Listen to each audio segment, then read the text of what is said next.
भगवान देवात्मा ने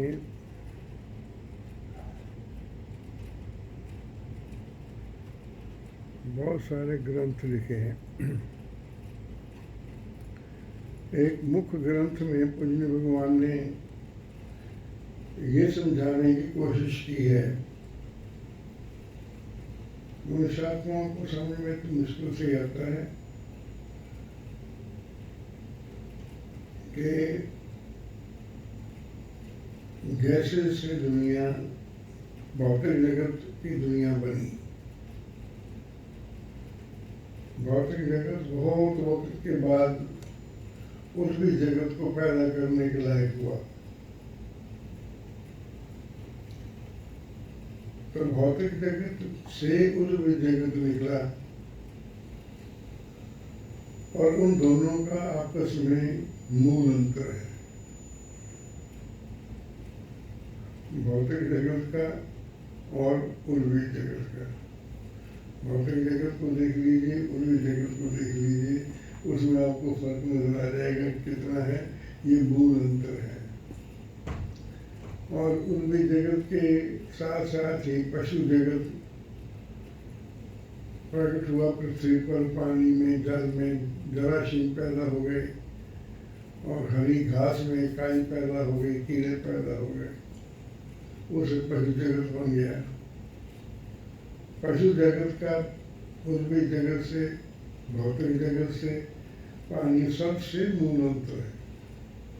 वो भाग दौड़ने लगा, पौधे तो भाग दौड़ नहीं सकते। पशु जगत के अंदर और क्वालिटीज पैदा हो गई, लेकिन उनका सबसे मूल अंतर हो गया। भगवान फरमाते हैं कि पशु से मनुष्य आ गया।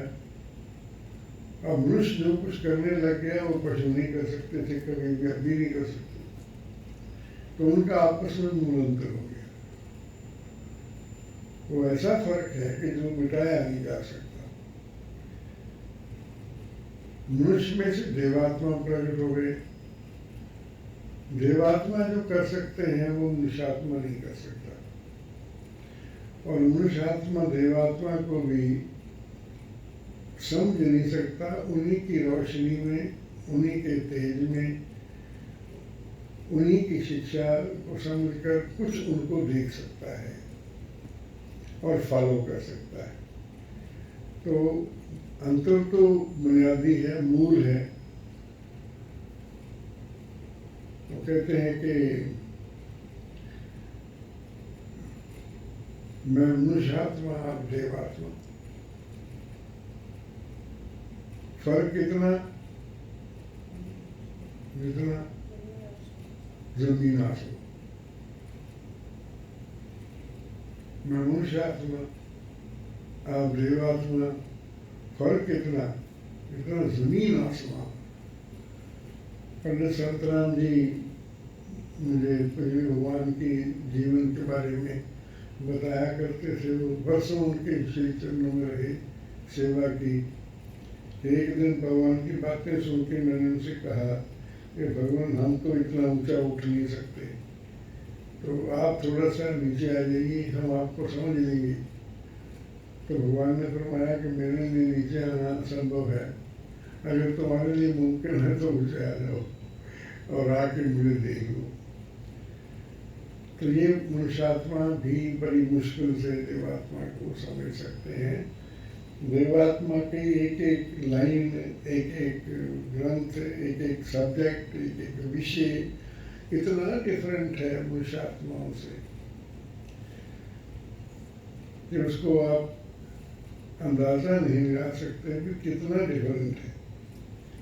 अब परम्परा को जो भगवान देवात्मा ने भी भजन लिखे हैं, मनुष्यात्माओं ने भी भजन लिखे हैं। मनुष्यात्माओं के भजनों की भी किताबें बड़ी पड़ी हैं, लेकिन देवात्मा ने जो भजन लिखे हैं वो लगभग 100 सफ़े की एक किताब है, 93 सफ़े की। इस पर जितने लिखे हैं पूज्य भगवान की ये रचना है। और उन्होंने गुरु रूप धारण करके भी ये भजन लिखे हैं, शिष्य रूप धारण करके भी। कि वो शिष्य भी थे अपने गुरु के। और फिर वो ये चाहते थे कि मैं अपने शिष्यों के लिए ये भजन छोड़ जाऊं जो मेरे बारे में वो गाया कर। उनमें भी बुनियादी फर्क है। अब मैं एक भजन सुबह देख रहा था, तो उसमें मैं आपको पढ़ के सुनाता हूँ कि देखो भगवान क्या लिखते हैं। भगवान लिखते हैं, तुम बिन कौन मोहे मृत्यु से निकाले।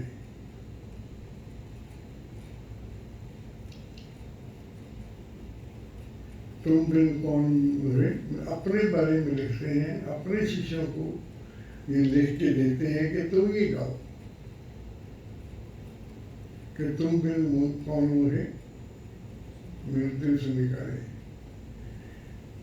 पहली बात तो ये है कि मृत्यु कौन सी?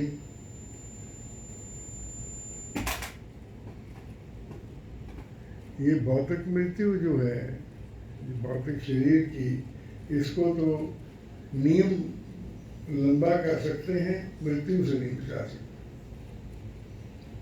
कोई परहेज कर ले, कोई और नियम पूरे कर ले, कोई वर्जिश कर ले, कोई अच्छी खुराक खा ले, कोई अच्छी हवा में रह ले, कोई अच्छे घर में रह ले, तो उम्र तो लंबी हो सकती है, लेकिन जिस्म का, भौतिक शरीर का एक अंत जरूर है। भगवान ने कई सभाओं में अपने बारे में कहा था कि मेरा भौतिक शरीर अब ज़्यादा देर नहीं रहेगा, बाकी किस्म तो मेरी आवाज़ सुन लो और इसको मेरी समझ लो। तो ये मृत्यु कौन सी है? आत्मिक। आत्मा को माने, आत्मा को और मानते हैं, पाप पुण्य से लेप न लागे, मरणहारा जीवड़ा नहीं, जीवड़ा जो है कि मरणहारा तो है ही नहीं। तो ये बहुत सारी और बातें हैं। तो भगवान फरमाते हैं कि ये भजन गाओ कि तुम बिन कौन मोहे मृत्यु से निकाले। आगे देखिए, जीवन प्रद उच्च गति मुझ में जो संचारे। आपके बिना मुझ में जीवन प्रद उच्च गति कोई संचार नहीं कर सकता। नीच भावों की गति से मुझको जो तारे, नीच भावों की गति से मुझे कोई तार नहीं सकता, तुम बिन कोई तार नहीं सकता। नीच गति जनक दुख क्लेश जोड़ने वाले। नीच गतियों के इतने दुख हैं।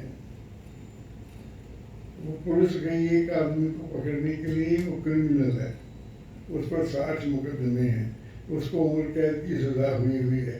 सब तरफ नीच जीवनधारी हैं जो उसको बचा रहे हैं,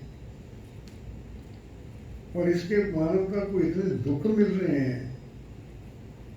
तो उन्होंने पुलिस मैन को मार दिया 7-8 को। अब पुलिस उसके मकानों को गिराने के लिए लगी हुई है। ये तो एक है, अनेकों ऐसी घटनाएं हैं जो नीच जीवन से जो दुख पैदा होते हैं। चलो बड़ी बड़ी घटनाओं को छोड़ दीजिए, जो मोह बंधन के दुख हैं, जो स्वाद अनुराग के दुख हैं, जो आलस के दुख हैं, जो घमंड के दुख हैं, वो भी इतने हैं कि मनुष्य की आयु और उसके आत्मा की आयु, शरीर की आयु भी घट जाती है, और आत्मा की आयु तो रहती ही नहीं। जो नीच गति जन दुख जो है इतने मिलते हैं। मेरे वाकुफ थे, उनके बेटे का एक्सीडेंट हो गया जीटी रोड पर। तो जब उनको पता लगा तो उन्होंने भी अपनी कार उठाई, उसी दरख्त में जाके मारे। यहाँ तो वो बंधन से बड़े दुख मिलते हैं। हालांकि दुखदाई तो बात है ही, लेकिन बर्दाश्त करना तो पड़ेगा ही फिर, अगर कोई बात हो गई है तो। और हर चीज़ में कुछ भगवान ने लिखा कितने दुख मिलते हैं मनुष्य। तो जो नीच गति से दुख मिलते हैं, नीच गति जने दुख क्लेश जोड़ने वाले, क्लेश कितने मिलते हैं। ईर्ष्या के क्लेश कितने मिलते हैं, द्वेष के क्लेश कितने मिलते हैं, घमंड के क्लेश कितने मिलते हैं, इंसान अंदाजा ही नहीं लगा सकता। तो एक लेख था, तारा केशरी सेना में पार्लियामेंट की मेंबर थी, जो उन्होंने लिखा था कि जिंदगियां हमारी होती हैं, जी कोई और ही जाता है। हम और ही जिंदगियों की, वो ऐसा है, वो ऐसा है, वो ऐसा है, हम अपने बारे में नहीं, वो ऐसा है, वो ऐसा ऐसा ही में ही जिंदगी गुजार देते हैं। हम अपनी जिंदगी जीते ही नहीं, दूसरों की जिंदगियां जी जाते हैं। तुम ही मेरे मुख्य लक्ष्य, तुम ही मेरे प्राण प्यारे, आप ही मेरे मुख्य लक्ष्य, आप ही प्राण प्यारे। तुम्हें छोड़ के इसकी दीन ये निहारे, भगवान लिख रहे हैं, खुद लिख रहे हैं और हमारे लिए लिख रहे हैं कि आपको छोड़ के ये दीन किस तरफ जाए। तुम ही मेरे हृदय सूरज, मेरे हृदय की रोशनी देने वाले, आप ही मेरे आध्यात्मिक सूरज हैं। ज्योति देने वाले, ज्योति देते हैं। जीवन पथ दर्शक तुम ही, आश्रय और सहारे। ये परम पूजनीय भगवान देवात्मा ने भजन लिखा है और ये भजन से ही पूजनीय भगवान की दुनिया का अंदाजा लगा लीजिए कि वो किस दुनिया के वासी हैं और किस दुनिया में हमें ले जाना चाहते हैं। तो ये भजन परम पूजनीय भगवान देवात्मा ने हमारी आत्माओं की भलाई के लिए लिखा है। अब मैं ये बताना चाहता हूँ कि परम पूजनीय भगवान देवात्मा को विकास कर्म में देव शक्तियाँ प्राप्त हुई। देव शक्तियाँ सदा विकसित होने की योग्यता रखती थी, सदा विकसित होने की। मनुष्य तो सदा विकसित हो ही नहीं सकता, वो तो एक कदम आगे जाता है तो दो कदम पीछे आता है। सदा विकसित होते रहकर उनमें देव ज्योति का विकास हुआ। फिर पूज्य भगवान ने लिखा है कि वक्त आने पर देव तेज का विकास हुआ। देव ज्योति के विकास से और देव तेज के विकास से मैं सत्य और शिव की जिंदगी गुजारने के सक्षम हो गया और देव ज्योति में मुझे जो सच्चाइयाँ नजर आने लगी, मैं उनकी खोज में लग गया। मैंने सद्धर्म की खोज की, सद्धर्म की खोज से मैंने उसका प्रचार करना शुरू किया तो मुझ में देव ज्योति प्रचंड होती चली गई, देव तेज प्रचंड होता चला गया और वो देव प्रभावों की शक्ल में बदल गया और मेरे अंदर देव प्रभाव पैदा हो गए। मैं अपनी शिक्षा देकर देव प्रभावों से मनुष्य आत्माओं को वो दे सकता हूँ जो कोई और नहीं दे सकता।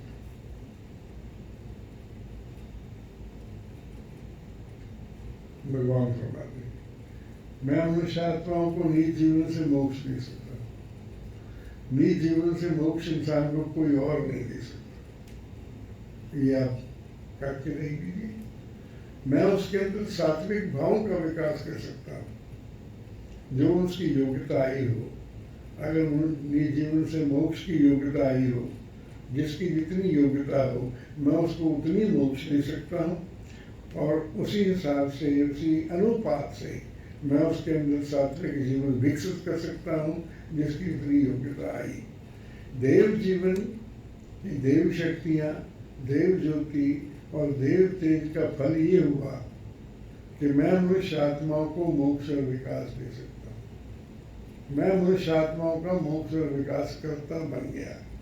भगवान फरमाते हैं कि मुझे नेचर ने कितनी बड़ी योग्यता प्रदान कर दी कि देव ज्योति और देव तेज के विकास। मेरी देव ज्योति क्या करती है? मनुष्य को निज जीवन दिखा देती है अगर मिल जाए तो। देव तेज क्या करता है? वो इतना दुख पैदा करता है, इतना दुख पैदा करता है कि मनुष्य नीच गति करना ही नहीं चाहता और उससे भी आगे दुख पैदा करता है कि उसका परिशोध करवाते हैं और उससे भी आगे दुख पैदा करता है कि विकारों से शुद्धि प्रदान करते हैं। फिर हृदय जब निर्मल और शुद्ध हो जाता है तो उसके अंदर सात्विक भाव का विकास होता है। तो मेरे अंदर ये योग्यता पैदा हो गई। अब बता, देखो देवात्मा है, वो बता रहे हैं कि मेरे अंदर कैसी योग्यता है। और कोई और क्लेम कर ले, जिसके अंदर देव जी शक्तियाँ आएंगी वो वही क्लेम करेगा। किसी ने पूछा देवात्मा से भी, आप कहते हैं कि इस योग्यता से आप एकमात्र सतोपास देव बन गए। सारे अधिकारी आत्माओं के सतोपास देव इसलिए बन गए कि सबको अधिकारी आत्माओं को वो सत मोक्ष भी दे सकते हैं, उनका विकास भी कर सकते हैं। किसी भी इष्ट देव की ये क्वालिटी होनी चाहिए। कोई भी इष्ट देव हो, अगर मनुष्य को नीच जीवन से नहीं निकाल सकता, अगर उसको उच्च जीवन में नहीं ढाल सकता, तो वो इष्ट देव काहे का है? वो धर्म काहे का है? जो धर्म अधर्म से अधर्म, वो धर्म किस काम का है? जो जीवनों में अधर्म न मिटा सके। अगर अधर्म नहीं मिटा सकता तो वो धर्म ही नहीं है। तो एकमात्र सतोपास देव भगवान इस योग्यता से बने। तो किसी और ने पूछा भगवान से कि आप एकमात्र सतोपास देव बन गए, आप कहते हैं कि मैं एकमात्र हूँ। अगर कोई और देवात्मा आ गया और वो भी योग्यताएं लेकर आया, तो भगवान फरमाते हैं कि हम सबसे पहले इंसान होंगे कि कहीं जाओ उसकी शरण में और लाभ उठाओ। क्यों? अगर कोई और देवात्मा पैदा होगा तो पहले देव शक्तियां लाएगा, वही उसी विकास में से गुजरेगा देवात्मा, और उसमें अगर उसके अंदर मोक्ष और विकास की देने की काबिलियत पैदा होती है, देव प्रभाव पैदा होते हैं, तो आप जाओ मानो। ऐसे तो अगर 100 देवात्मा हो जाए दुनिया का कल को कल्याण हो जाए, पर नेचर का नियम नहीं है। वो स्टेज बदल गई जब उतनी उच्च आत्मा एक पैदा हो सकता था। अब देवात्मा ही उच्च आत्माओं को जन्म देंगे और उनके ही देव प्रभाव से एक नई दुनिया का निर्माण होगा। ये हमारा विश्वास है, ये पूज्य भगवान का विश्वास था, ये उच्च आत्माओं का विश्वास है। और ये विश्वास इस बात पे है कि नेचर में अटल नियम काम करते हैं, और अटल नियमों का एक नियम ये है कि वो विकसित होना है नेचर में। जो नेचर के विकास होने के रास्ते में बाधा है, उसने मनुष्य क्या हुआ है? नष्ट होना। तो इस नेचर के अटल नियम के अनुसार विकसित होना है। तो ये परम पूज्य भगवान देवात्मा एक नए युग का निर्माण करने वाले हैं। अगर ये पृथ्वी कायम रही, लोग यहाँ पर हुए, भगवान का मैसेज पहुँच गया, तो एक इस अपने देव प्रभाव से एक नए युग का निर्माण भगवान देवात्मा करेंगे। और वो नया युग कैसा होगा? कैसा होगा जी नया युग? कन्हैया जी लिखते हैं आप भगवान के श्री चरणों में कि आपके देव प्रभाव नए युग का निर्माण करेंगे। भगवान ने तो लिखा ही है अपने ग्रंथों में, जिन्होंने भगवान के कार्य को देखा, जिन्होंने आत्माओं को बदलते देखा, जिन्होंने आत्माओं को नीच जीवन से मोक्ष पाते देखा, उच्च जीवन में विकसित होते देखा, वो उन्होंने लिखा कि आपके देव प्रभाव क्या करेंगे? वो एक नए युग का निर्माण करेंगे। क्या करेंगे? नया युग का निर्माण करेंगे। क्या करेंगे? नए युग का निर्माण करेंगे। वो युग कैसा होगा? वो युग कैसा होगा? कन्हैया जी लिखते हैं कि आपका आविर्भाव अद्वितीय है। आपके आत्मा में जो शक्तियां विकसित हुई हैं वह संसार में सर्वथा नई है। वो पूर्णतः नई किस्म की शक्तियां पैदा हुई। आपकी शिक्षा बिल्कुल नई है। आपका आदर्श सर्वथा नया है। आपके देव प्रभाव जिस नमूने के इंसान पैदा करेंगे वो भी नए और अत्यंत सौभाग्यशाली आत्मा होंगे। जो देव प्रभाव से पैदा होंगे वो सौभाग्यशाली आत्मा होंगे। आपके देव प्रभाव जब किसी अधिकारी आत्मा में प्रवेश करते हैं तो वह जो स्वर्गीय वरदान प्राप्त करता है, जब किसी आत्मा को देव प्रभाव मिल जाते हैं तो वो क्या बन जाता है, वैसा युग बनेगा। जब मेजॉरिटी लोगों को देव प्रभाव मिलने का अरेंजमेंट हो जाएगा तो अब मैं, उन्होंने तो बहुत लंबा लिखा है, मैं आपको टिप्स बताता हूँ कि नए युग का रंग रूप कैसा होगा। जब आपके देव प्रभाव किसी आत्मा में प्रवेश करते हैं तो पहला परिवर्तन यह है कि उसके सारे धर्म मूलक मिथ्या विश्वास खत्म हो जाते हैं। उसकी धर्म मूलक मिथ्या विश्वासों से मोक्ष हो जाएगी।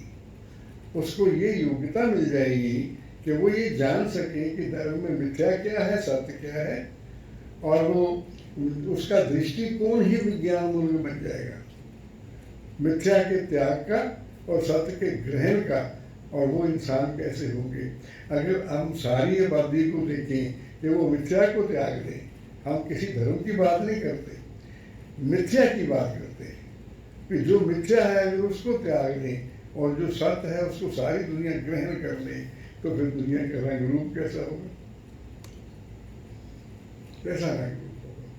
जो सब सत्य के फॉलोअर होंगे, जो मिथ्या को गिरना करते होंगे, तो ये आगे आत्मा का सत्य ज्ञान देकर आपके देव प्रभाव मनुष्य को जीवन के मार्ग पर डाल देंगे, उनको जिंदगी के मार्ग पर डाल देंगे। जिंदगी का मार्ग कौन सा है?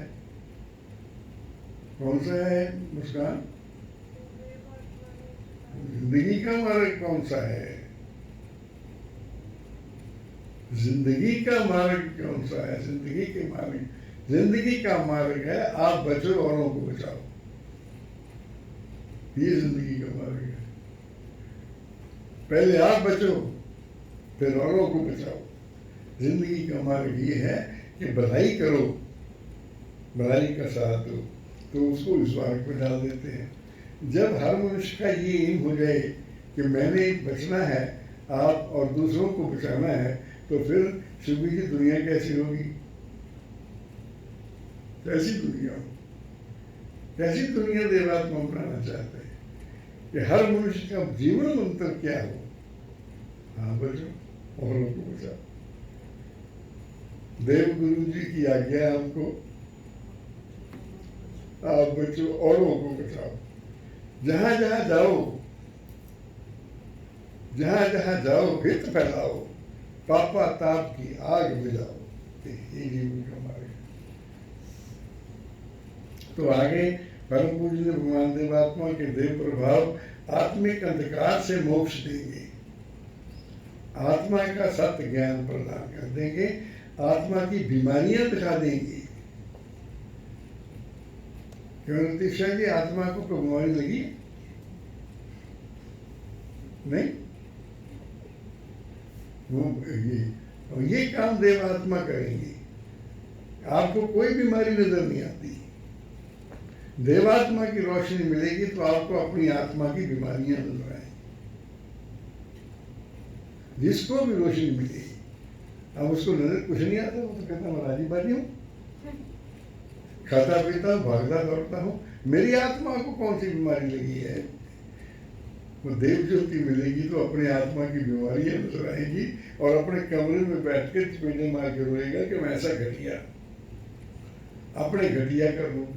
भगवान देवात्मा की एक अद्भुत योग्यता है कि वो आत्मा की बीमारियों के दर्शन करा देते हैं जब देव प्रभाव प्रवेश करते हैं।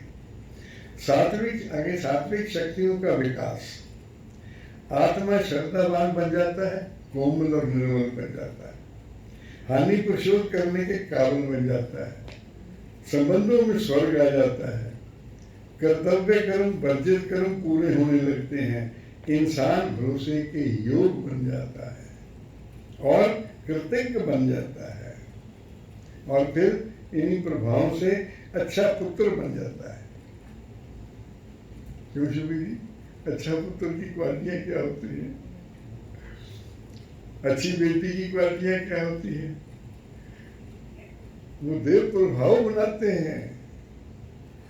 अच्छा पुत्र बन जाता है, अच्छा पिता बन जाता है, अच्छा पति बन जाता है, अच्छी पत्नी बन जाती है, अच्छी माँ बन जाती है, अच्छा पड़ोसी बन जाता है। वो चारों जगतों के साथ उसका हितकर संबंध हो जाता है। चारों जगत कौन से हैं?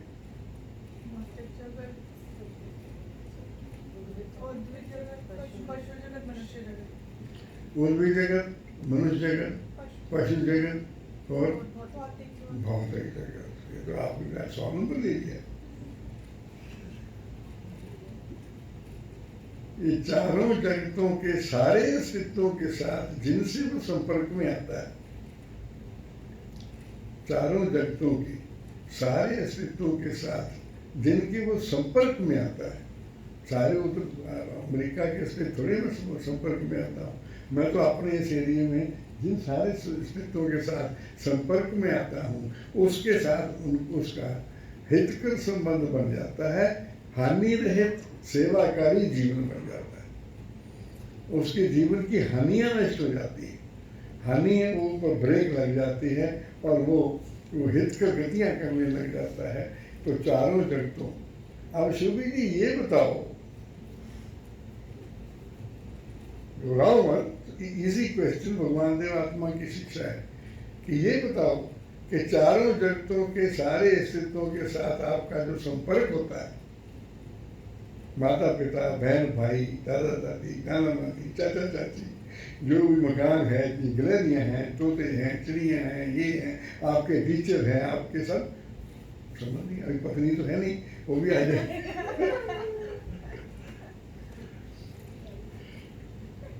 चारों जगतों के साथ जो आपके संबंधी हैं, जब आपका संपर्क आता है तो अगर आपकी सारी हानियां नष्ट हो जाएं इन संबंधों में और सारा हितकर विकास हो जाए, सारी दुनिया के सारे पुरुष चारों जगतों के संबंध में हानि से ऊपर हो जाए और हितकर गतियां करने लग जाए, दुनिया कैसी होगी उतीशा जी?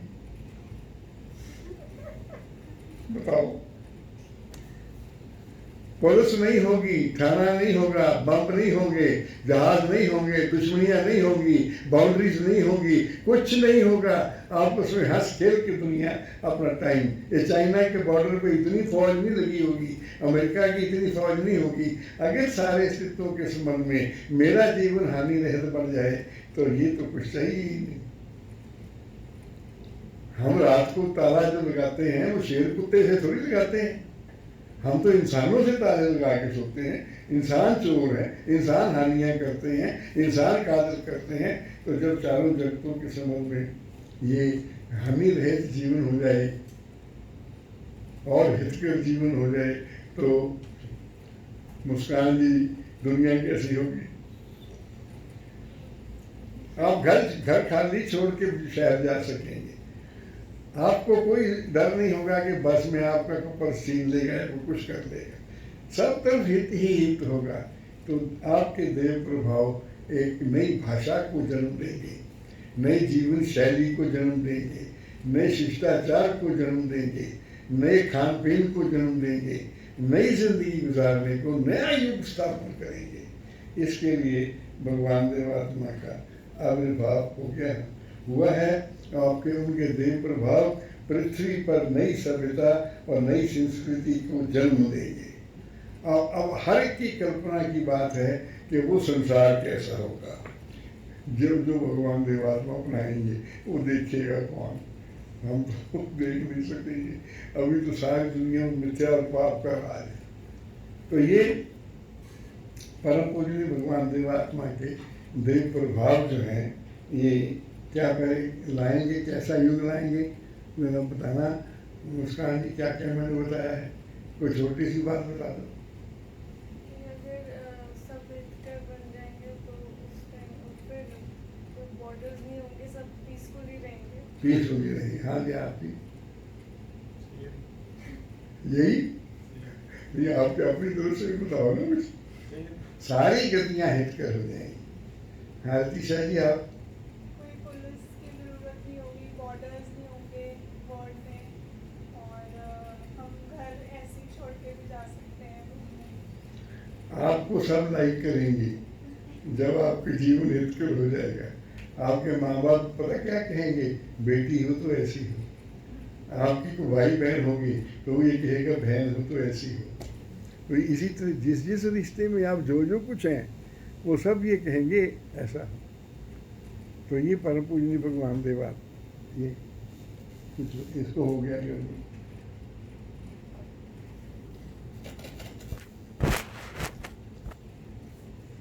तो आगे चलते हैं। ये जो देव प्रभाव हैं परम पूजनीय भगवान देवात्मा, ये मिलते कैसे हैं?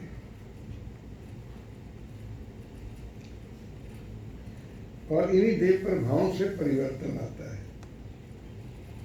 ये देव प्रभाव मिलते कैसे हैं और इनसे परिवर्तन कैसे आता है? मिलने के ये दो ढंग हैं,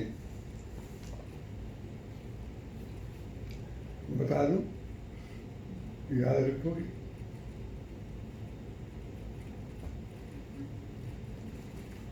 फुर्सत नहीं है, याद रखने की फुर्सत नहीं है। भगवान क्या फरमाते हैं मैं आपको बताता हूं। जो आत्मा खुद मेरे पास आकर बैठे हैं कभी भी, जिन्होंने मेरी बात सुनी है और उससे उनमें जो परिवर्तन आया है वो साक्षात परिवर्तन आया है, उनको देव प्रभाव मिले। अधिकारी आत्मा पूज्य भगवान फरमाते हैं जब मेरे पास आए, उन्होंने मेरी बानी सुनी, तो बहुत सारे आत्माओं में तो लव एट फर्स्ट साइट, वो तो भगवान के हो गए पहले दर्शनों से, पहली बानी ही सुन के। जिन्होंने मेरी बात सुनी और उससे उनमें जो परिवर्तन आया वह साक्षात परिवर्तन और देव प्रभावों की साक्षात प्राप्ति है। एक प्राप्ति का तो नियम ये है कि साक्षात प्राप्ति होती है, वो देवात्मा के पास जाकर कोई उनकी बानी सुन ले, कोई उनकी बातचीत कर ले, वो अब हो सकती है जी। नहीं तो आगे बताता हूँ। जिन्होंने मेरी बात सुनी और उसमें उनको देव प्रभाव मिले, उससे जो परिवर्तन आया वो साक्षात परिवर्तन कहलाता है। इसके अतिरिक्त एक असाक्षात परिवर्तन भी होता है। अब आगे भगवान ज्ञान दे रहे हैं, बड़ा कीमती ज्ञान। पहले मेरे द्वारा किसी आत्मा में परिवर्तन आता है, किसी आत्मा को मेरे प्रभाव मिलते हैं, मिले औरों को मिलते हैं, और फिर उस परिवर्तित आत्मा जिसने मेरे देव प्रभाव हासिल किए हैं के द्वारा औरों में अमल होता है, इससे देव प्रभाव मिलते हैं। पहले कोई देवात्मा के देव प्रभाव खुद हासिल करता है, फिर वो उन्नत होता है, उसमें उसका जीवन विकसित होता है, फिर वो भगवान के देवात्मा के प्रभाव पहुंचाने के काबिल होता है। अब आप देखिए, मेरी पुस्तकों का पाठ करके अब आसान स्टेज आ गई है। मेरी पुस्तकों का पाठ करके मनुष्य आत्माओं में जो रोशनी और शक्ति आती है, गाना भजन लगाया था ना, जिसने भी ग्रंथों में गुरु को टटोला, आगे उन्हें बैठा देख। जिसने भी गुरु को ग्रंथों में टटोला, ग्रंथ में गुरु वास करता है। पूज्य भगवान ने एक भाव प्रकाश किया था, देवशास्त्र उनके पास पढ़ा था, वो कहते मेरा कोई संबंधी ही नहीं, मेरा कोई रिप्रेजेंटेटिव ही नहीं, मेरा कोई प्रचारक ही नहीं, वो मेरा क्या जिसमें मेरी ज्योति नहीं, मेरी शक्ति नहीं, जो मेरे जैसा जीवन नहीं रखता वो मेरा क्या। एक देवशास्त्र, तू धन है कि तेरे अंदर मेरी ज्योति शक्ति है, तू ही मेरा संबंधी है, तू ही मेरा रिप्रेजेंटेटिव है, और तू अंत तक काल तक कायम रहेगा। जब तक दुनिया रहेगी, जब तक पुस्तकें रहेगी, भगवान के ग्रंथ हैं, ये ग्रंथों के पाठ से जो है क्या होता है, मेरी पुस्तकों का पाठ करके मनुष्य आत्माओं में जो रोशनी और शक्ति आती है। अब देवशास्त्र का पाठ करके देख ली, कितनी रोशनी मिलती है, कितनी शक्ति आती है, अधिकारी आत्मा हो तो। और जो परिवर्तन उनमें पैदा होता है वो साक्षात प्रभावों की प्राप्ति है। असाक्षात वो है जो कोई आत्मा दूसरे तक पहुंचा दे। प्रथम साक्षात वो है जो देवात्मा की संगत प्राप्त हो जाए। अब साक्षात वो है जो देवात्मा के देव ग्रंथों की संगत प्राप्त हो जाए। भगवान ने ये फरमाया है कि मेरी संगत और मेरे ग्रंथों की संगत एक ही बात। तो देव प्रभाव कैसे मिलेंगे शिवी जी?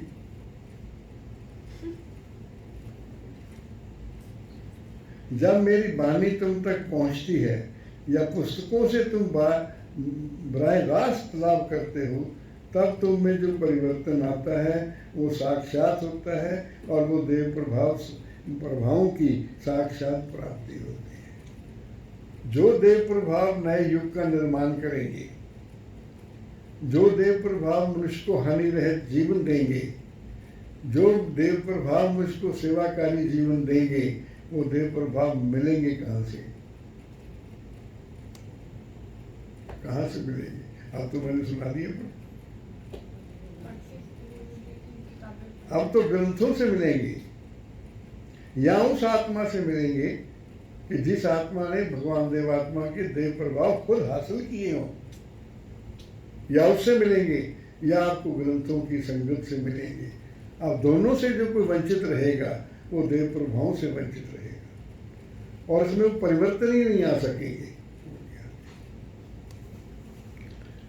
तो ये एक छोटी सी परम पूज्य भगवान देवात्मा की वाणी मैंने आपको सुनाई है। इसके आगे मैं एक दृश्य आपको दिखाना चाहता हूँ कि अमृत वर्षा होती कैसे थी। देव प्रभावों की अमृत वर्षा का दृश्य देखिए। एक महासभा होने वाली है पूज्य भगवान की, और उस महासभा में विशेष श्रद्धा के योग श्रीमंत परमेश्वर जी बैठे, सबसे महान हस्ती उसको वो बैठे हैं। पूज्य भगवान ने महासभा करानी है और वो बैठे हैं, तो वो क्या लिखते हैं? श्री देवगुरु भगवान अपने सिंहासन पर विराजमान हुए। सिंहासन क्या होता है? ये वेदी, ये सिंहासन है।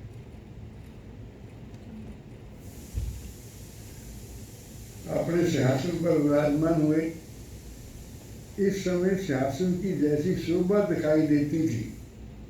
भगवान की आपने फोटो देखी है जो मुकुट वाली है, वो मुकुट वाली ड्रेस खास भगवान ने बनाई हुई थी।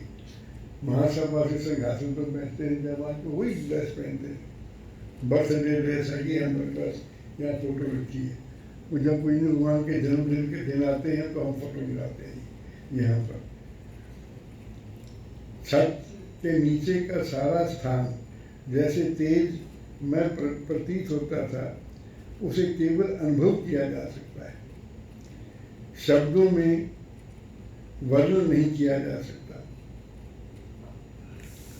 श्री देवगुरु भगवान का सुंदर मुख आंतरिक सौंदर्य और धर्म तेज से दमक रहा था। Face is index of the mind है। Face is index of the mind. जब हम किसी शरीफ आदमी से मिलते हैं तो हमारे ऊपर प्रभाव पड़े शरीफ आदमी, हालांकि वो बोलता भी नहीं है, बात भी नहीं करता है, उसके बारे में हमें कुछ ज़्यादा पता भी नहीं होता है, वो हम समझते हैं कि ये शरीफ आदमी, ये अच्छा लग रहा है, शरीफ आदमी लग रहा है। क्यों? कि आंतरिक भाव जो होते हैं मनुष्य फूट फूट कर बाहर आते हैं, वो उसका फेस दिखाता है कि अंदर से ये मनुष्य कैसा है। तो ये और एक कई एक ऐसे होते हैं जैसे हमारे बचपन में दादाजी कहा करते थे कि आज जो नाम मैंने भूल गया कि आज वो सवेरे सवेरे मत्थे लग गया, मैं गुरुद्वारे चलिया सी तो मेरा सारा दिन ही प्रीत हो गया। और लोग तो कहते थे आज ये मत्थे लग गया ना, आज रोटी नहीं बनी, आज ये मत्थे लग गया है। यानी फेस जो है इंसान का वो प्रकट करता है कि वो इंसान कैसा है। भगवान देवात्मा के फेस में वो देख रहे हैं, वो चमक रहा था, दमक रहा था कि जब वो स्टेज पर आए, विराजमान हुए, धर्म तेज से दमक रहा था और उनके ललाट को की ओर आंख उठाकर देखना कठिन प्रतीत होता था। ये महाराज जी की जन्मदिन वाली फोटो जो लगाएंगे ना, उनकी आंखों की तरफ देखना, ज्यादा देर नहीं देख सकोगे आप, उनमें इतना जलाल है। अब भी फोटो में भी इतना जलाल है क्या? उनकी रस भरी चितवन और उनके प्रकाशमान मुख से ये स्पष्ट रूप से परिचय मिल रहा था कि इस बाह्यिक रूप की ओट में, इस बाह्यिक रूप की ओट में धर्म भावों का एक शक्तिशाली समुद्र लहरें ला गया। देव प्रभावों का शक्तिशाली समुद्र लहरें मार रहा है और जैसे जल कणों से लदी हुई घनघोर गड़ा। बताने वाले श्रीमान परमेश्वर दत्त जी हैं, बता भगवान देवात्मा के बारे में, वो कमाल के आत्मा थे और भगवान देवात्मा तो देवात्मा। घनघोर घटा, जल कणों से लदी हुई घनघोर घटा थोड़ी देर में क्षमाक्षम वर्षा करके जल थल कर देगी, ऐसा प्रतीत होता था। भगवान की तरफ देख के वे देव प्रभाव से समुद्र लदा हुआ है इनके पीछे, और अभी तूफान आएगा वाणी का, अभी भगवान बोलना शुरू करेंगे तो वो क्षमाक्षम बारिश होगी देव प्रभाव की और अधिकारी आत्मा उसमें स्नान करेंगे। ये शुरू की बता रहे हैं। तो इस उपदेश में परम पूज्य ने भगवान देवात्मा ने बताया क्या, जिसके ये सभा के बारे में बताया क्या, और उसमें पूज्य भगवान ने ये बताया कि मैं सत्यावादी और सत्यानंद होकर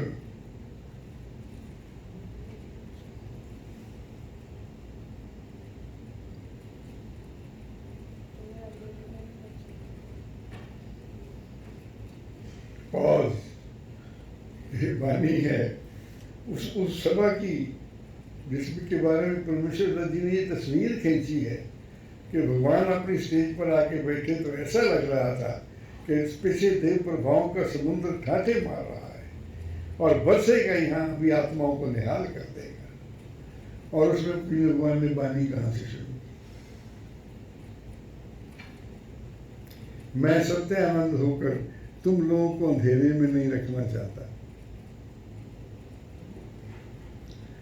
तुम लोगों की जो प्रकृत अवस्था है उसे आज के विशेष दिन में तुम पर प्रकट कर देना चाहता हूँ। तुम्हारी अवस्था तुम पर प्रकट कर देना चाहता हूँ और तुम में से जिनके लिए जहाँ तक संभव हो उन्हें आगे बढ़ाने के लिए चेष्टा करना चाहता हूँ। तुम में से बहुत से जन वे हैं कि जो पहली श्रेणी के निम्न विभाग के सेवक हैं कि जिनके भीतर से केवल मोटे मोटे पाप दूर हुए। भगवान फरमाते हैं कि इंसान धतूरे का पेड़ है, उसको पत्ते झाड़ते जाओ, काटते जाओ, रहेगा तो धतूरा ही। मोटे पाप छोड़ देने से, मिथ्या छोड़ देने से, हानि के परिशोध कर लेने से, अब तो ये भी कोई नहीं करता, हानि के परिशोध कर लेने से भी वो धतूरे का पेड़ ही रहेगा जब तक कि उसके उस पेड़ को, जो अभी वैज्ञानिक शिक्षा के मुताबिक भगवान बता रहे थे कि एक नई प्योर लगा के उसकी नस्ल को न बदला जाए, तब तक उसके जहरीले पौधे, जहरीले पत्ते, जहरीली जड़ें निकलती रहेंगी और वो धतूरे का पेड़ ही रहेगा। इस तरह जो मनुष्य है मोटे पाप छोड़कर, मिथ्या छोड़कर रहा तो मनुष्य ही, और उसमें देव प्रभावों की प्योर लगानी पड़ेगी उसको एक नई नस्ल का इंसान बनाना पड़ेगा, तब उसके अंदर सात्विक भाव की जागृति होगी। तो में से बहुत सारे थोड़े से लोग हैं ऐसे कि जो इस स्टेज को अनुभव करते हैं कि हमें आगे बढ़ना है।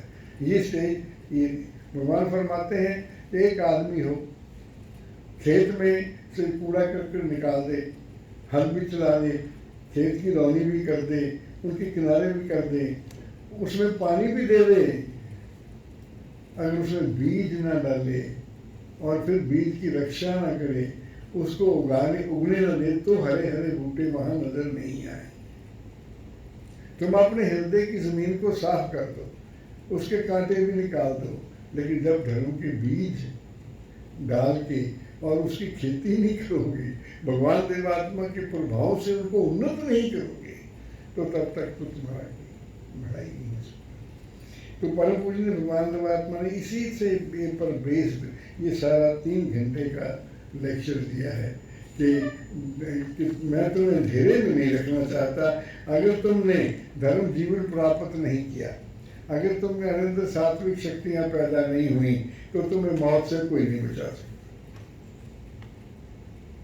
तुम्हें देवात्मा भी मौत से नहीं बचा सकते।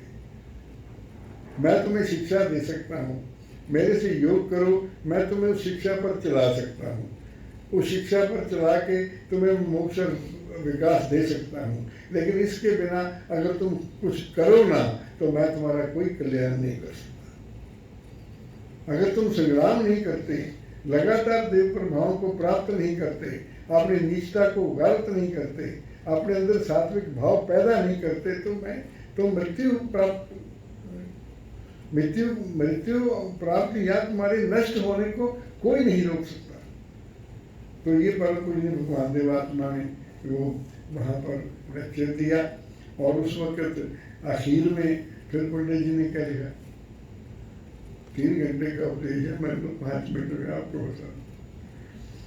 फिर पंडित जी लिखा कि श्री देव भगवान जी के इस तेजस्वी उपदेश ने, जिसका केवल सारांश ही हमने दिया है, क्या कर्मचारी सेवकों और क्या अन्य सेवकों और कितने ही श्रद्धावानों के हृदयों को हरा दिया, और आगे चल के सारा दिया है। फूट फूट कर रोने लगे, अपनी अवस्था को देखने, चिल्लाने लगे, एक दूसरे से बात बताने लगे, भाव प्रकाश करने लगे, उन्हें भगवान के श्री चरणों में आने लगे। देव प्रभाव का ये काम, वहां देव प्रभाव की रौ बही, और जिसको मिली जैसे मिली, और उसका क्या हाल हुआ। तो जीवन बनाना काम देव प्रभाव का है, और ये देव प्रभाव ही कल्याण करते हैं। अब मैंने आपको हिंट दिया, अब जो जितना अधिकारी था, जिसको जितने देव प्रभाव मिले, जिसने जितना संग्राम किया, उसका क्या हुआ, क्या हुआ उसका कल्याण हुआ। जिसको देव प्रभाव मिले, यहाँ कोई जादू टूना नहीं है, ये साइंटिफिक मेथड है पूजनीय भगवान का मोक्ष और विकास देने का। और बता रहे हैं कि मेरे अंदर देव प्रभाव है, और उनकी योग्यता तुम्हें मोक्ष और विकास देने की है। लेकिन अगर तुम्हारे अंदर योग्यता उनको हासिल करने की है, और अगर तुम लगातार उनको हासिल करते हो, तो तुम्हारा कल्याण हो जाएगा। तो ये प्रश्न जो है, ये जीवन और मृत्यु का प्रश्न है। देव प्रभाव का बोध जो है, सर्वश्रेष्ठ बोध है। देव प्रभाव की प्राप्ति जो है, वो सर्वश्रेष्ठ जिंदगी की अवस्था है। जिनका कल्याण हुआ, उन सब देव प्रभाव से हुआ कल्याण। तो मैं एक आत्मा के साथ रहा हूँ, उसके बारे में मैंने कुछ लिखा है, वो मैं आपको पढ़ के सुनाता हूँ।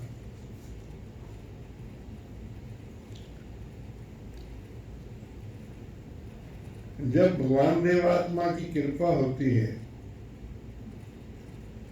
और उनकी देव प्रभाव की प्राप्ति होती है, तो जब कोई जिंदगी की बाजी जीत कर दुनिया से जाता है, तो लोग देखते ही रह जाते हैं।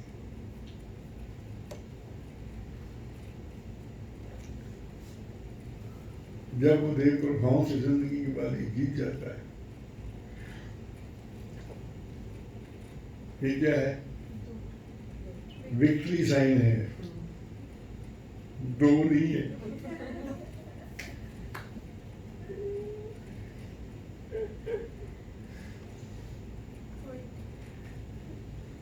अब जब ये लोग दुनिया में वो जीतने का जो है नियम करते हैं, ये विक्ट्री साइन है।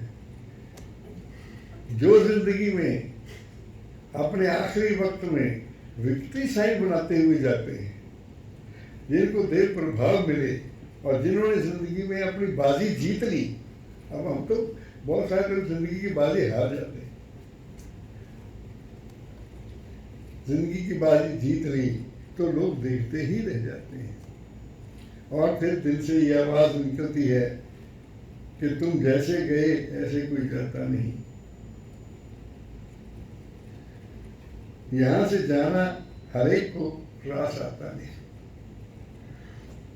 तुम जैसे गए वैसे कोई जाता नहीं, यहाँ से जाना हर एक को रास आता नहीं।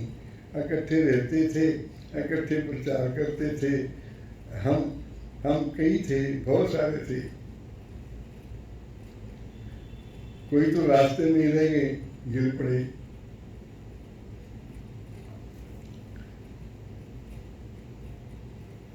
कोई वहां गिरा, कोई यहाँ गिरा, कोई जिंदगी की बाजी हार गए।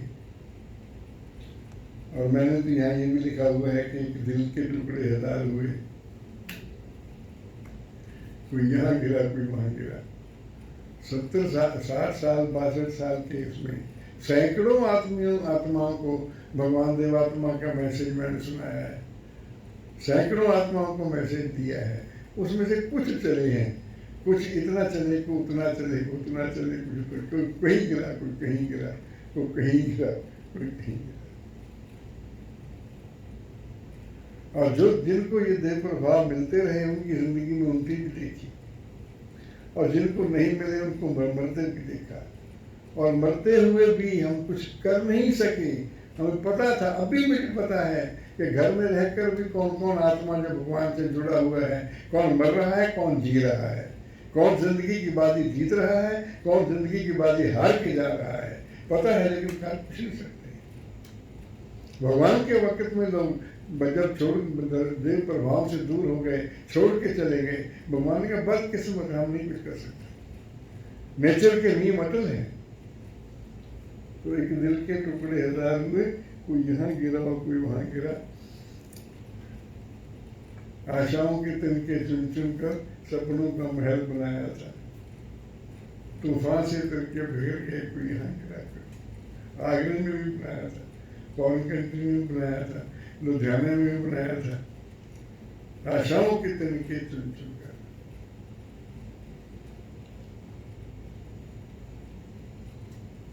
सपनों का महल बनाया था। तूफान से तिनके बिगड़ गए, कोई यहाँ गिरा, कोई। ये जिंदगी जिनके बारे में मैं बता रहा हूँ, ये श्रीमन गुरु प्रसाद जी, इनके साथ थे हम, बहुत साल हमने इकट्ठे रहे। ये जिंदगी की बाजी जीत कर गए। गरीब थे, मैं इनके घर गया हूँ बहुत दफा, तो ये माता जी भी गरीब थी, आप भी गरीब थे, पिताजी थे नहीं, माता जी ने इनको पढ़ाया था। और सारी उम्र तो तकरीबन ऐसे निकाली तकरीबन, और फिर नौकरी करने लग गए। जितने पैसे कमाए सब दान कर दिए, जितने पैसे बचे सब दान कर दिए। आखिर इनकी जमीन की सुनी गई तो इंदिरा गांधी एयरपोर्ट में आ गई। वहाँ जो एरिया है उसका नाम मेरे गांव का भूल गया, तो वो आ गई और एक्विजिशन हो गई। उनके बहुत सारे पैसे आ गए, पैसे आ गए बैंक में। और उन्होंने सोचा कि मेरा जवान लड़का है, ये मेरे से लड़ेगा पैसे के लिए, और उसको अपने पास बुलाया। उन्होंने कहा देखो पैसे आ गए हैं, ना मुझे गोली से मारना, ना मुझे डंडे से मारना, क्योंकि इंसान कीर्तिघन है और बेटा तो सबसे ज्यादा कीर्तिघन होता है। As thankless as a child कहते हैं, इतना नाशुक्र जितना चाइल्ड बच्चा उसका। कहते ये मुझे मार देगा या अपनी माँ को भी मार देगा। तो ये कहा कभी बात है, आधे आधे पैसे ले दो, तुम ये आधे ले लो, मैं ये आधे ले लेता हूँ, मैं अपने आधे पैसे को कुएं में फेंकूँ, तुम्हें कोई मतलब नहीं है। तुम अपने हिस्से के आधे पैसे को कुएं में फेंको, मुझे कोई मतलब नहीं है। तो मुझे वो फैसला हो गया, आधे पैसे सारे पुण्य भगवान के मिश्र में लगा। और ये बाजी जिंदगी की जीत के जाना होती है। और इतनी किताबें लिखी, इतनी कंट्रीब्यूशन दी, इतनी सभाएं की। 1939 में बीएससी पास की और वो गोल्ड मेडलिस्ट थे। और फिर उन्होंने एमए मैथ किया, उसमें भी गोल्ड मेडलिस्ट थे। और फिर 1942 में जब सारी क्वालिफिकेशन पूरी कर ली तो विवेकानंद आश्रम हरिद्वार में चले गए। और वहां पर ऋषिकेश, हरिद्वार धर्म की तलाश में इधर उधर भटकते रहे। धार्मिक प्रकृति बहुत थी। किसी तरह धर्म विकासालय में आ गए कि उन्होंने कहा कि मेरे मामा जी ने कुछ कहा था कि कोई धर्म विकासालय भी है और कोई देव समाज भी है। मैंने सुन रखी थी। जब मेरी ऋषिकेश में और हरिद्वार में तसल्ली ना हुई तो मैं पूछता पूछता मोगे आ गया। और मोगे का दृश्य जो था वो हमें स्वदेशी मां ईश्वर सिंह जी बताया करते थे। किशोटिया यंग मैन जो BSc gold medallist, MA math gold medallist जो थे, वो निकर पहन के, फटी पुरानी से निकर और चोला और पगड़ी बांध के यंग मैन। और श्रीमान जी ये बताते थे हमें कि मैं जब हरिद्वार से चला तो मैं जगह जगह पूछता, मोगा आ गया, मोगा आ गया। तो मैंने सुना था मोगा में शायद कुछ धर्म विकासालय है। और स्टेशन पे उतर के मंदिर में आ गए तो श्रीमान ईश्वर सिंह आंगन में सैर कर रहे थे। तो उन्होंने पूछा, कौन हो भाई तुम? कहते जी धर्म की तलाश में आया। अब ये जिंदगी की बाजी जीत के जाना होता है। धर्म की तलाश में आया हूँ। आप सुना है कि यहाँ कोई धर्म विकासालय है? आप मुझे बता सकते हैं कि यहाँ क्या शिक्षा मिलती है? यहाँ से जिंदगी शुरू हुई और आखिरी दम तक सख्त बीमार हो गए, सख्त बीमार हो गए। कई साल बीमार रहे, 2-3 साल बीमार रहे। और बेटे और बच्चे आके मिन्नतें करते रहे कि घर चलो। कहते घर नहीं जा, घर नहीं जा, यही रहेंगे। क्या वो ₹1,00,000 का चेक दिया श्रीमान जी को, यही ₹1,00,000 का, आप अपनी दवाई फ्रूट वगैरह कर दो। कहते जो दवाई फ्रूट मुझे दे रहे हैं उनको दे दो। और जितने पैसे थे उनके पास, जब मुझे पता है जब तनख्वाह तो उनको मिली थी, उनके श्रीमान विकास देव जी को बुलाया, ये लो भाई, आत्मा कहीं बेईमान ना हो जाए। मेरे सामने की बात कि आत्मा कहीं बेईमान ना हो जाए, ये लोग भगवान की मिशन बता। और एक बार हमारे वहाँ हड़ताल हो गई, जमादारों ने हड़ताल कर दी। तो ड्राई लैट्रिन्स होती थी वहाँ धर्म विकासालय में। और वहाँ हम 70-80 रहते थे वहाँ, 60-70 लेडीज भी थी वहाँ। तो वो गंद पड़ गया वहाँ पर। उन्होंने साफा बांधा, मुंह बांधा, सारी गंदगी उठा के चूड़ी में फेंका। और वो दृश्य देखने वाला था उनका, वो कुमार भी इतने पढ़े लिखे आदमी, इतने योग आदमी, अब जरूरत पड़ी है तो यही काम भी करने की भी तैयार है। यात्रा पार्टी के बिस्तरे उठाना, यात्रा पार्टी वालों को पानी पिलाना, यात्रा पार्टी की सेवा करनी। और ये जो है values, human values, altruistic values, spiritual values, religious values पे सब पे एक एक किताब लिखी है इतनी मोटी, और दुनिया के आदमियों की घटनाओं पर आधारित। और परम पूजनीय भगवान देवात्मा का जितना लिटरेचर है पुराना, उसमें से छांट के उन्होंने किताबों की शक्ल देख के चले गए हैं। तो मैं तो ये महसूस करता हूँ कि ऐसा आत्मा दोबारा देव समाज को मुश्किल से मिलेगा। ये देव प्रभाव बनाते हैं ऐसा। भगवान देवात्मा से जुड़ जाते हैं, वो विक्ट्री साइन बनाते हुए जाते हैं कि भाई हमारी जितनी योग्यता थी। हम पहाड़ पर सत्संग कराया करते थे, तो फिर मंदिर पे शादी सभा में बैठते थे। तो मैंने तो भाई मेरी आदत है अपनी समाज कराने की, तो वो बाहर किसी को श्रीमान गिरू प्रसाद जी कहने लगा, ये बताइए पढ़ते बहुत है, ये पढ़ते बहुत है। तो वो कहने लगे तुम भी पढ़ लो, तुम्हें किसी ने रोका है? उनके अंदर कोई योग्यता है, योग्यता है जो उनको पढ़ाने के लिए मजबूर करती है। कोई डंडा तो नहीं सिर पे, कोई मास्टर नहीं रखा हुआ, कोई कुछ नहीं कहता, इतना पता कैसे है उनको? ये इससे भी प्रभाव मिलते हैं। और उन्होंने सभा में घटना बताई है और उन्होंने कहा कि भरना जी मैं आपको ये बता रहा हूँ, हमारी जितनी योग्यता थी हम विकसित करके चले,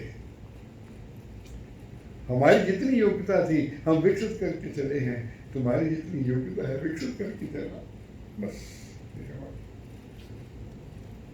तो ऐसे जैसे तुम गए किसी को जाता नहीं, और ऐसे दुनिया से जाना किसी को रास आता नहीं। जिनको रास आता है तो कमाल के आत्मा है, उनके पीछा नहीं जाता कोई भी। तो वो पहली दफ़ा लिखते हैं कि पहली दफ़ा जो मुझे भगवान देवात्मा की रोशनी मिली, भगवान देवात्मा के प्रभाव मिले, तो पहली दफ़ा फर्स्ट टाइम उन्होंने क्या प्रकाश किया, मोक्ष और विकास ही मेरा परम लक्ष्य हुए, जग के उपकार ही में जीवन ही जाए। भगवान देवात्मा का जीवन व्रत क्या है?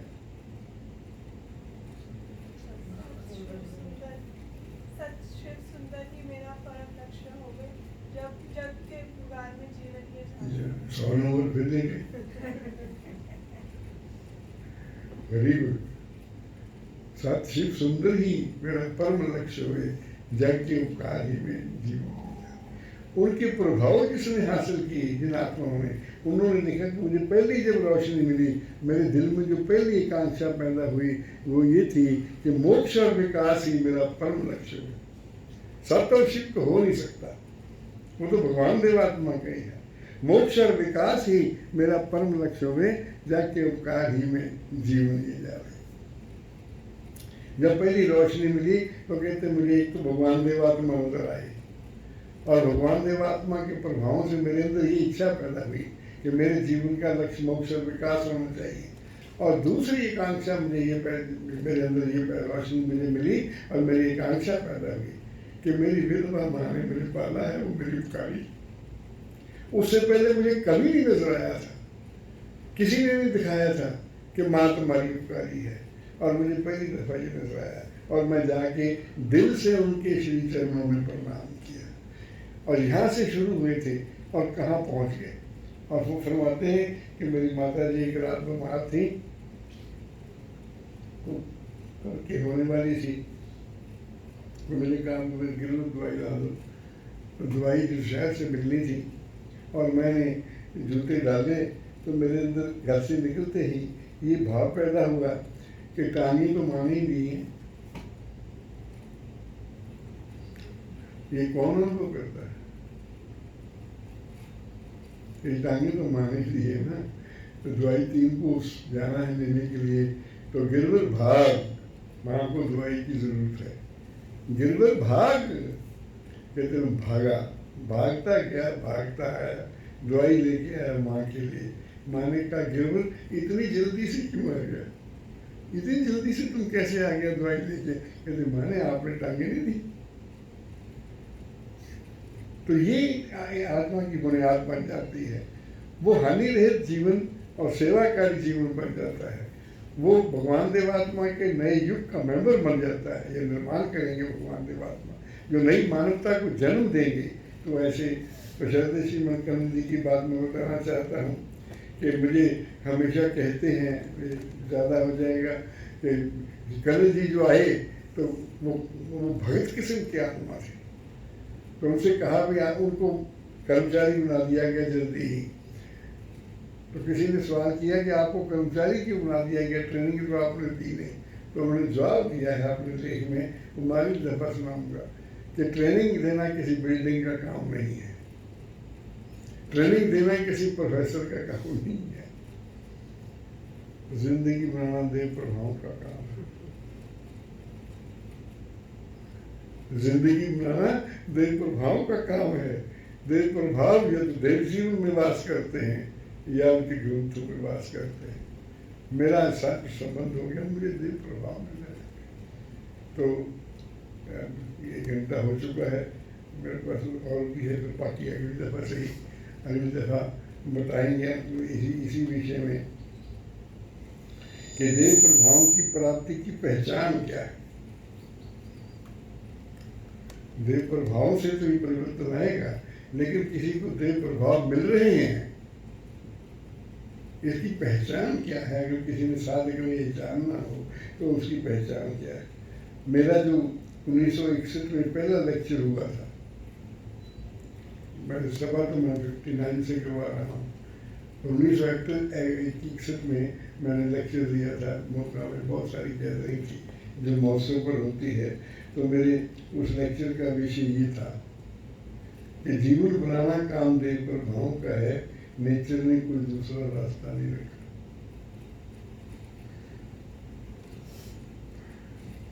अब 61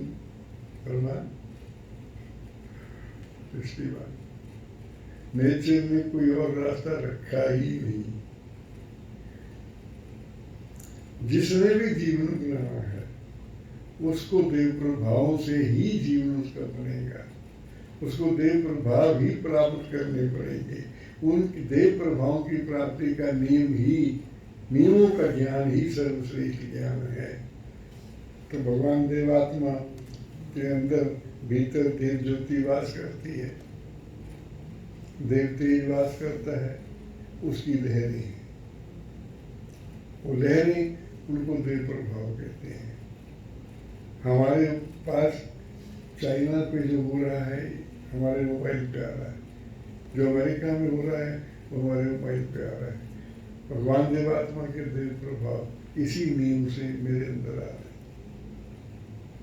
इतनी इथर है नेचर में, इथराइन है, इसके जरिए लाइट और लैंग्वेज एंड वॉइस ट्रेवल करती है, इसी से देव प्रभाव ट्रेवल करते हैं। और देव प्रभाव उन सबको मिलते हैं कि जो चाहे देवात्मा को मानते हो चाहे ना मानते हो, जो जितना योग है, जो जितना सात्विक है, जो जितना अच्छा है, उसको उतनी ज़्यादा देव प्रभाव मिलते हैं। तो भगवान देवात्मा एकमात्र सतोपास देव है। मेरी ऐसी कामना है कि दुनिया अपने सतोपास देव को पहचान सके, कोई ऐसी हालत पैदा हो कि भगवान देवात्मा को दुनिया समझ ले। अभी तो जो 100, 200, 400, 500 सभाएं सुनते हैं वो कोई नहीं समझते, उनको ही नहीं पता कि देवात्मा क्या है। तो धन्यवाद आप।